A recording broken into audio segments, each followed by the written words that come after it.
ضحى لي. نعم.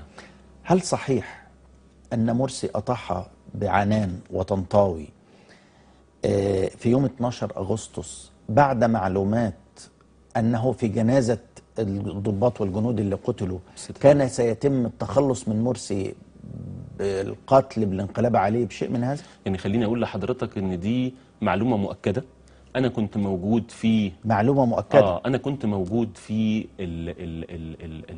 الجنازة، ورأيت شكل التأمين شكله عامل إزاي. وحينئذ وزير الداخلية كان لسه متعين، فكان لسه يعني إيه عايز، كان أحمد جمال. كان أحمد جمال الدين.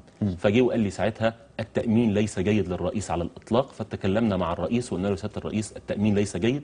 وفي الوقت ده كان تم الاعتداء في مسجد الرشدان على الدكتور هشام قنديل وعلى الوزير صلاح عبد المقصود وعلى الدكتور عبد المنعم أبو الفتوح كمان. يعني عايز اقول لحضرتك ده كان شكل التأمين شكله عامل ازاي.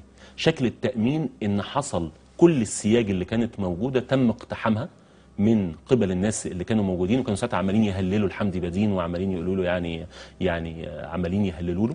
ودخل واقتحموا يعني ده كان مخطط المواكب اللي كانت موجوده. فطبعا كان لازم ساعتها يتعمل. وكان الاهم مش بس تامين الرئيس، ولكن المشكله الكبيره اللي حصلت في سيناء والتراخي الشديد اللي كان موجود من المؤسسه العسكريه حينئذ. ولما راح الرئيس وزار سيناء ولقى ان هناك تراخي شديد موجود بشكل كبير. هل تمت الاطاحه بعنان وطنطاوي بترتيب للرئيس مع السيسي والعصار؟ لا، على الاطلاق. على الاطلاق. يعني السيسي لم يعلم انه وزير دفاع الا لما استدعاه مرسي وكلفه؟ مظبوط. لم يتم اي ترتيب مسبق؟ على الاطلاق. لم يذهب العصار والسيسي الى الرئيس مرسي وابلغوه ان طنطاوي وعنان يعدوا الانقلاب عليه؟ لا. واتغدى بيهم قبل ما يتعشوا بيك واحنا معاك؟ لا. على الاطلاق؟ لا. معلومه مؤكده؟ ده المعلومه اللي عندي. لم يحدث ده على الاطلاق. انا عايز بس اقول لحضرتك